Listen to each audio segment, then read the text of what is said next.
నియోజకవర్గ ఎన్డీఏ కూటమి ఎమ్మెల్యే అభ్యర్థి అయినటువంటి గొట్టిపాటి లక్ష్మి గారికి, అలాగే మన పార్లమెంట్ అభ్యర్థి అయినటువంటి మాగుంట శ్రీనివాసులు గారి ప్రతినిధిగా ఇక్కడ ఆసీనులైనటువంటి మాగుంట రాఘవరెడ్డి గారికి, 3 పార్టీల నుంచి ఈ వేదిక మీద ఆసీనైన బీసీ సామాజిక వర్గానికి చెందిన వివిధ పదవుల్లో ఉన్న పెద్దలందరికీ పేరు పేరున ధన్యవాదాలు తెలియజేసుకుంటున్నాను.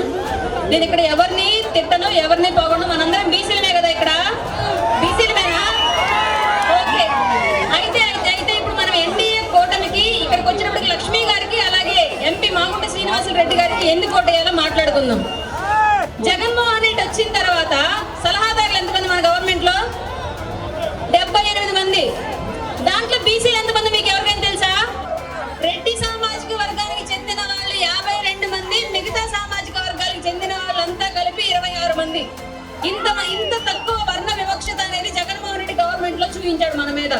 అట్లాగే లక్షల రూపాయలు ఉద్యోగాలు తీసుకునే ప్రభుత్వ ఉద్యోగాలు, అప్గ్రేడింగ్, ప్రమోషన్స్ అన్ని కూడా ఆయన సామాజిక వర్గాలకి లేదంటే ఆయన బినామీలకి ఇచ్చుకొని మన కుటుంబంలో మన కులాల్లో పిల్లల్ని మాత్రం కేవలం 5,000కి వాలంటీర్లుగా ఫిక్స్ చేశాడు. నెల 5,000 జీతం తీసుకుని ఎన్నేళ్లు పని చేస్తే మన కుటుంబాలు ఆర్థికంగా ఎదుగుతాయి మీకు ఎవరికైనా తెలుసా? కనీసం ఖర్చులు సరిపోతున్నాయా?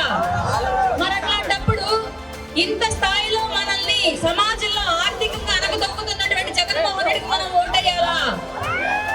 అలాగే ఈ రోజు కొత్తగా నినాదం తీసుకొచ్చాడు, ఎక్కువ టికెట్లు మేము బీసీలకు ఇచ్చాం కాబట్టి బీసీలందరూ మా ఓట్లేయండి అనే నినాదం తీసుకొచ్చాడు జగన్మోహన్ రెడ్డి.